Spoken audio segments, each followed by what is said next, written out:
Good morning, my beautiful people. This is John from USA London. Welcome back to Sunday Talk episode number 81. In this episode, as always, I'm gonna go over some of the questions I received from you guys. Okay, before I start today's video, I want to wish you guys happy Sunday.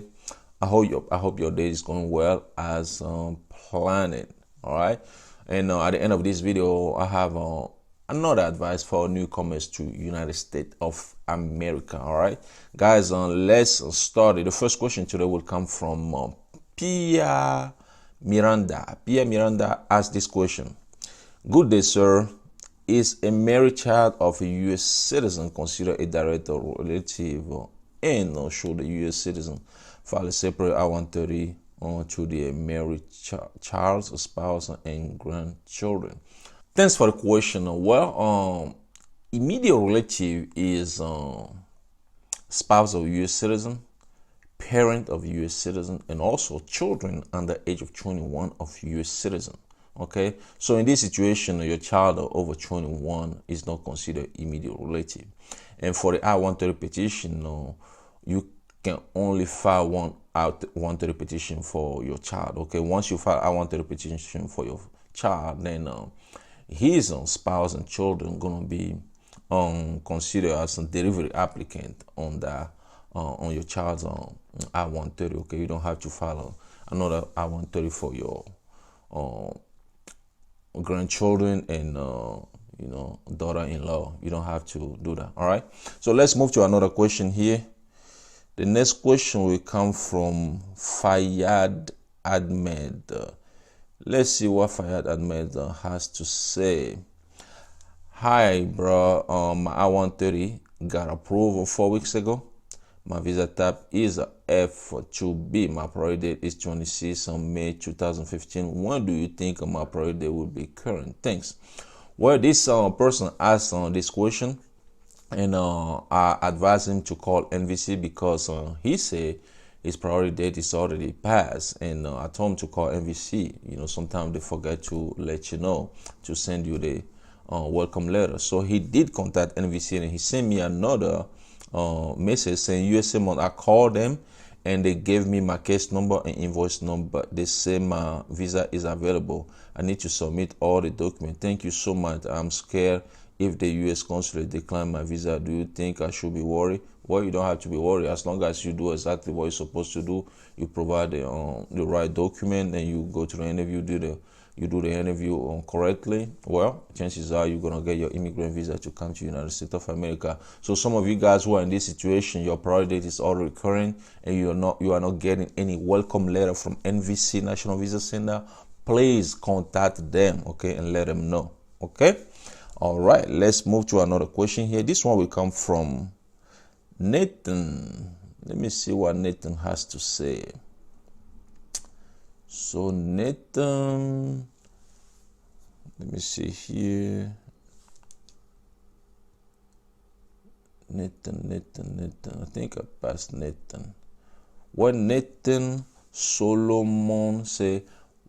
Why is too long? Why it takes too long to approve my case at USCIS? It's been 15 months. My case is permanent resident file for spouse.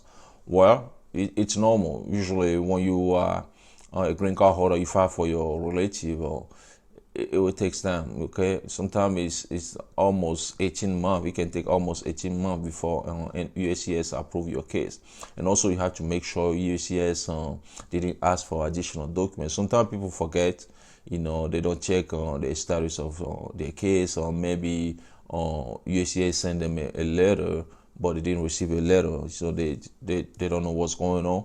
And if you don't submit the additional document USCIS is asking for, well, your case is gonna stay there till maybe they deny it. So you have to make sure they didn't ask for additional document, like I say. And if they didn't ask for additional document, then you have to wait until they approve the I-130 petition case, because, like I say, for permanent resident, it's normal. It takes that long. Okay.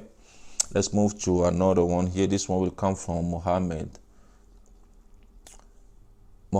Anis can ask this question. Hi, John. USCIS approved my sister's application for me on August 20, 2020. but we have not received any information from the NVC. Mine in I-130 F4 category. Do you have any update for this category? Well, I don't have any update. If you're in that situation, all you gotta do is to wait till NVC National Visa Center contact you, because like I told you guys, once your case is approved, especially depending on your visa category, in this one you say F4 category, the process is very long, so you have to wait.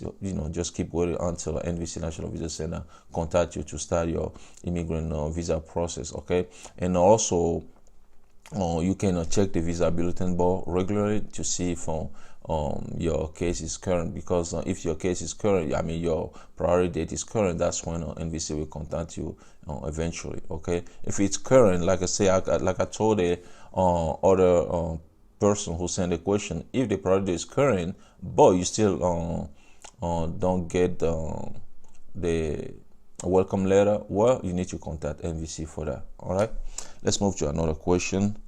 This one will come from Jaskaran. Let me see what Jaskaran has to say. Jaskaran Ratol asks this question. Hi, my sister, who is a US citizen, filed I-130 for my two sisters.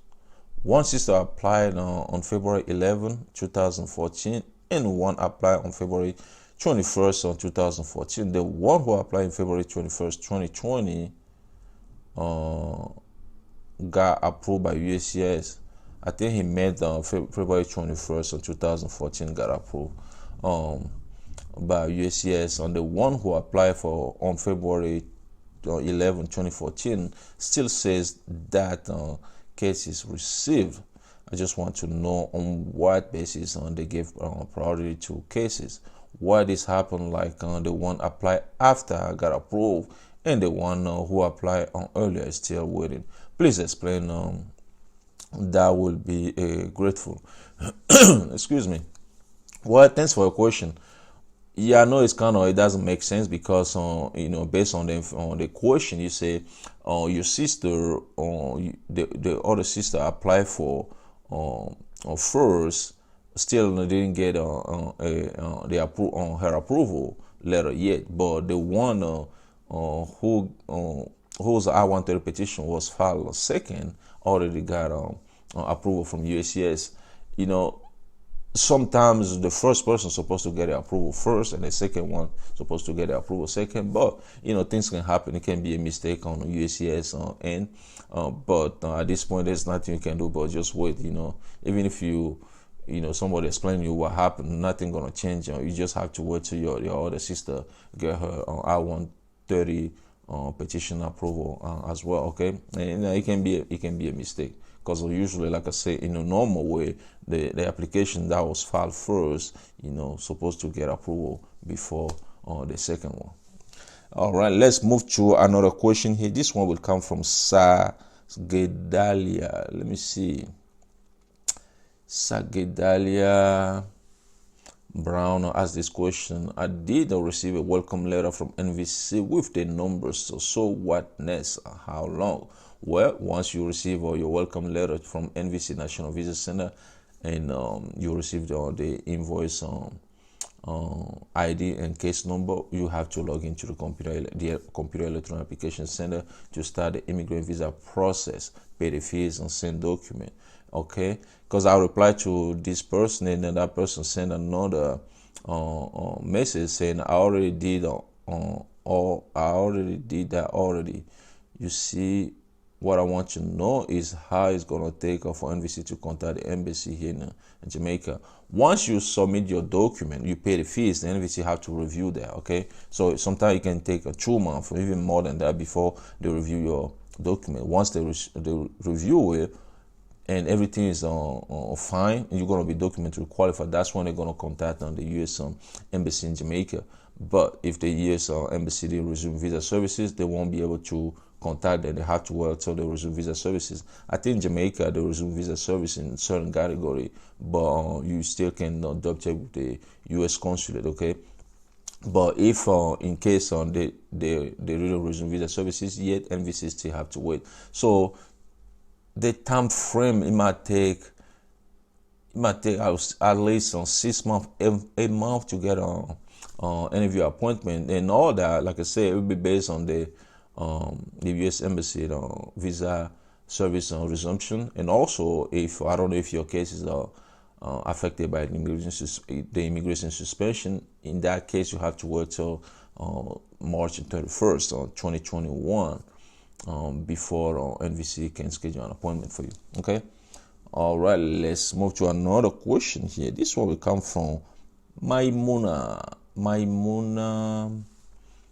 Diombera asked this question. Hello, I just submit my paperwork and my birth certificate has been refused, and my husband formed too because he forgot to upload the last page. They asked for additional paper like his previous divorce decree and another birth certificate. What are the risks? Am I risking to be denied? Well, you don't have to worry too much about that. As long as you submit the document NVC is asking you, you're gonna be fine. Okay, so like I told you guys, every time you upload a document like affidavit of support, make sure you upload, or actually you scan all the pages. Okay, don't try to remove pages or skip pages. Even if you didn't put any information on that page, you still have to scan that page. Okay, if it's like a page 1 to 10, don't remove page 8 because you didn't put any information there. Don't remove page 9 because you didn't put any information there. You have to scan the whole pages, all pages. Let's move to another one here. Homie 11 asked this question. Sir, can a green card holder be a joint sponsor? Yes, a green card holder can be a joint sponsor. All right. The next question will come from Swada Official. Swada Official asked this question. Hi, sir. So how do I upload the joint sponsor IA-64 form to NVC? He gotta scan it too.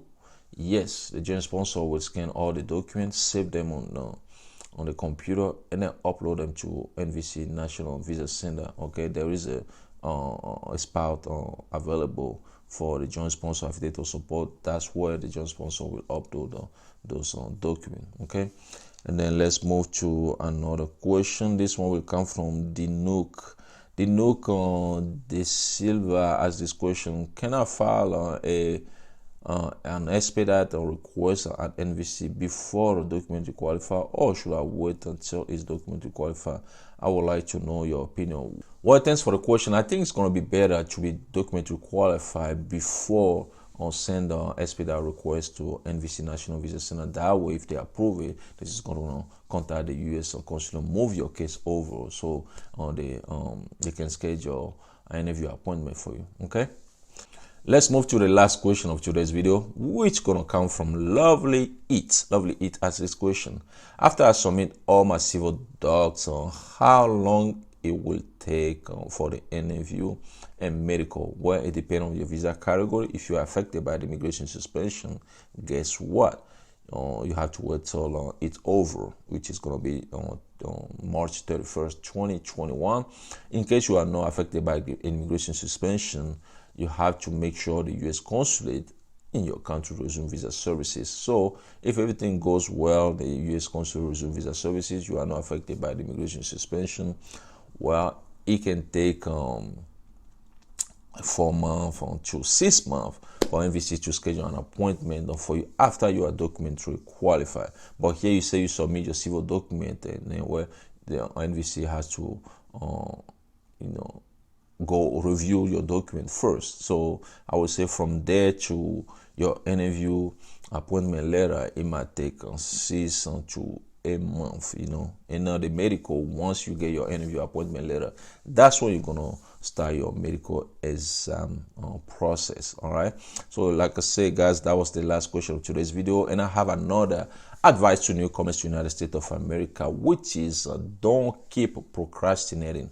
Most of the time, guys, we want to do something, we keep procrastinating. Some of you guys who are there, you want to file a 130 petition for your spouse, you keep procrastinating. Last year you're supposed to do it, you didn't do it. You say it's going to be this year.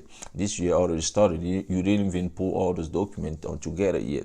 Okay, you want to change a job, you keep procrastinating. Don't keep procrastinating. You want to move to another city, you keep on procrastinating. You want to move to another state, you keep on procrastinating. Guys, if you keep procrastinating stuff, you will never get anything done. You have to, at one point, you have to make a decision. You have to make a decision, even if you don't feel good about it. You still have to make a decision and see what's going to happen. If something happens, you have to change that decision. You will change it, but at least make a decision to start something. Don't keep procrastinating. It won't take you anywhere. Most of the time, we have a potential, we can do stuff, but keep procrastinating whatever it is we want to do. This is a new year, you want to start going to a gym, but you keep procrastinating. Okay, so have a goal. You set up a deadline. Okay, today I'm gonna start it, and start it anyway. Even if because it's normal. If you want to start something you never start before, you're not gonna feel that good, because your subconscious will tell you that no, you never done this before. You guys never done this before. Therefore, if you do, you might fail. This gonna happen. All those things are in your head. But once again, if you wanna do something, this is 2021. You want to do something. Stop procrastinating and just make a decision. All right. So, guys, that's it for today's video.